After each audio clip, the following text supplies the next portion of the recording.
Have you ever wondered how people in the Philippines used to travel before buses, cars, or trains existed? With over 7,600 islands, getting from one place to another was never easy.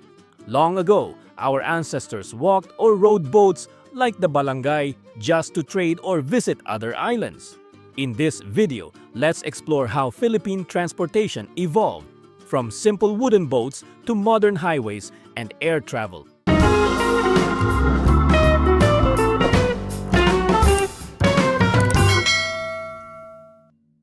Before roads, cars, and buses, ancient Filipinos traveled the most natural way, by foot on land and by boat across water. But because the Philippines is made up of thousands of islands, getting from one place to another wasn't easy. That's why our ancestors built the Balangay, also called banwa or parao. These were wooden boats, carefully carved and pieced together using pins and pegs, no nails. The Balangay is actually the oldest known watercraft ever found in the Philippines. Cool, right? Around the 10th century, as communities grew, people started building small ports and harbors to make trading with other islands and countries easier. So even before the Spanish came, we already had our own ways to travel, trade, and connect. When the Spanish came to the Philippines, everything changed, including how we traveled. They improved our ports and started the galleon trade with huge ships sailing between Manila and Mexico, carrying goods and treasures. These galleons were like the cargo planes of the past. Then came the Kalesa, a horse-drawn carriage with big wooden wheels. It became a symbol of style and power, mostly used by rich Filipinos and Spanish officials. In Manila, travel by water also became popular. The Pasig ferry and steamships moved people and goods along rivers and canals. And in 1888, the Spanish built the tranvia, our first streetcars. Some were pulled by horses, others by steam engines, and they connected different parts of the city. But the biggest Spanish project, the Manila-Dagupan Railway.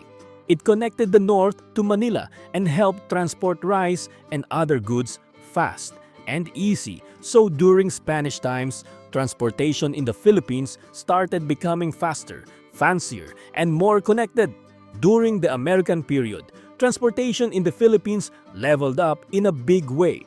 The Americans expanded roads and railways and introduced new ways to travel like trains, cars, buses, and even airplanes.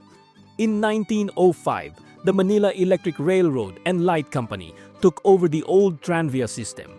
They operated 12 electric tram lines with a total of 30 kilometers of track, running from Santa Ana all the way to the Port of Manila. It became one of the most efficient mass transport systems in the city at that time. Then in 1914, the first ever bus company in the Philippines was born. It was called Alatco, short for Al-Amen Transportation Company, founded by Albert Luis Amen and Max Blaus, later became known as Philtranco Service Enterprises Incorporated. Their buses connected towns from Iriga to Naga in Bicol region, bringing faster and more convenient travel to many Filipinos. And yes, cars became more common too. Imported from France and America, these automobiles changed how people travel daily. Lastly, airplanes made their debut in the Philippines began in 1911 with the first flight taking off at the Manila Carnival. It was a short flight, but it opened a whole new chapter in transportation. In 1930, the Philippine Aerial Taxi Company was formed. By 1931, they started commercial flights, offering regular air service for passengers. This marked the birth of the country's aviation industry. Then in 1941, just before World War II, Philippine Airlines was founded. PAL became our national flag carrier and the pride of the skies. During the Japanese occupation of the Philippines from 1941 to 1945, getting around was really hard. Most cars were taken by the military, so people used bicycles or horse-drawn kalesas to travel. Roads, railways, and bridges were damaged. many were destroyed by the USAF and guerrillas to slow down the Japanese. Domestic shipping also stopped. The Americans had sunk many ships in Manila Port and the Pasig River to prevent the Japanese from using them. The Japanese later took over the ship repair yards. By 1943, they fixed the railway from Manila to Legazpi and started running one train a day in each direction. After World War II, the Philippines was left in pieces. Roads were destroyed, bridges were bombed, and many trains and ships were no longer running. But Filipinos are resilient. One of the most iconic symbols of our recovery? The jeepney. These colorful vehicles were originally made from leftover US military jeeps. Instead of throwing them away, Filipinos turned them into public transport. They added long seats, bright paintings, and even religious quotes. Over time, jeepneys became the most popular mode of transportation in the country and a symbol of Filipino creativity and culture. In the cities, tricycles and pedicabs gave people easier ways to travel short distances. These small three-wheeled rides became everyday transportation in rural towns and crowded barangays.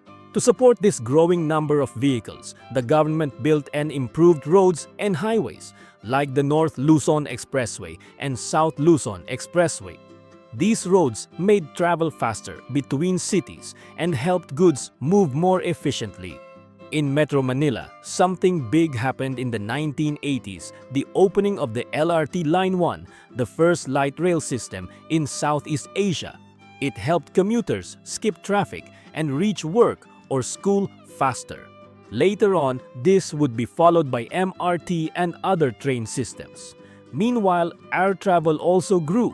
Airports were expanded and more domestic flights opened, making it easier to travel across our many islands. Before this, flying was only for the rich. But slowly, more Filipinos got the chance to ride airplanes.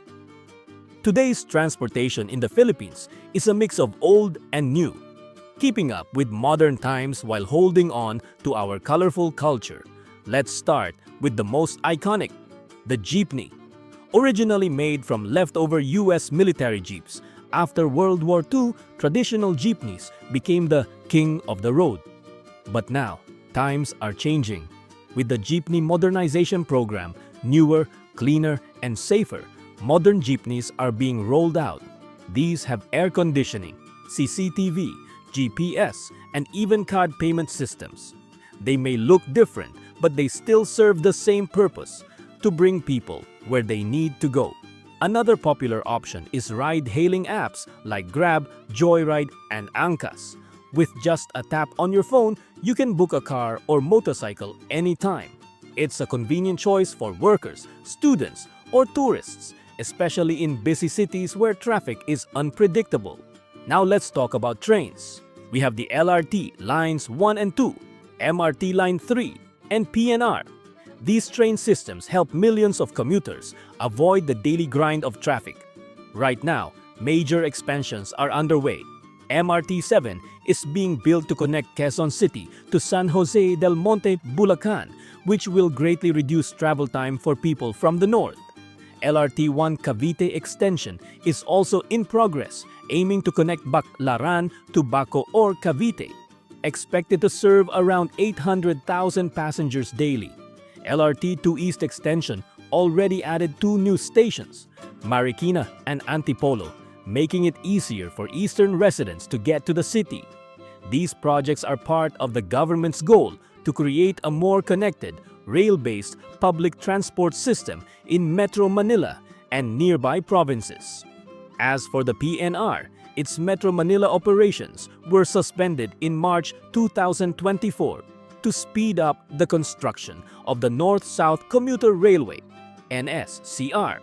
This project will modernize our train system and is expected to save over 15 billion pesos in construction costs. While trains are on pause, the OTR and LTFRB have launched special bus routes from Tutuban to Alabang to serve affected passengers. And soon, the Philippines will have its first underground subway. The Metro Manila subway is under construction and will run from Valenzuela to Naiya with 17 stations.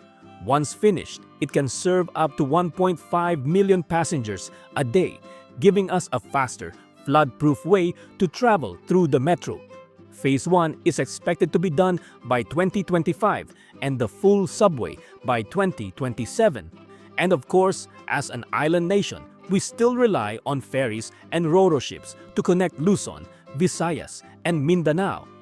These vessels carry people, vehicles, and goods across the seas, making inter-island travel possible and more affordable. And that's the journey of transportation in the Philippines, from walking and sailing to riding jeepneys, trains, and airplanes. We've come a long way, and there's still more to improve. But one thing's clear, we Filipinos always find ways to move forward, no matter what. If you enjoyed this video and learned something new, please like, share, and comment down below. And don't forget to subscribe and follow the channel for more videos about the Philippines, its history, culture, and modern life. Thanks for watching and see you in the next video.